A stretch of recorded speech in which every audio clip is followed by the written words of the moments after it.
First of all, go to Templates and search for Spring Vlog 1. Now, bring it down to the timeline and replace it with your clips.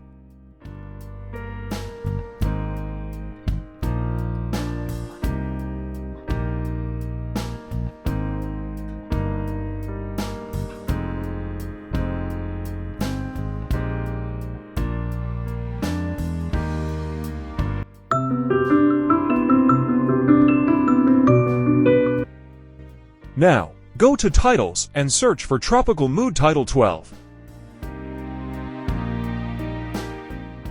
Then, bring it down, adjust the length, and change the text.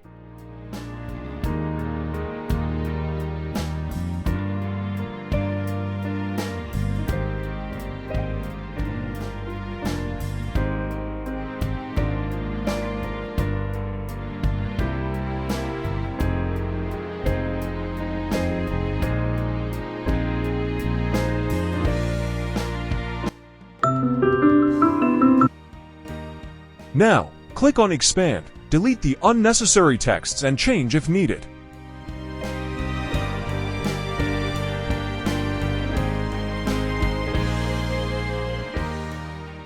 That's it.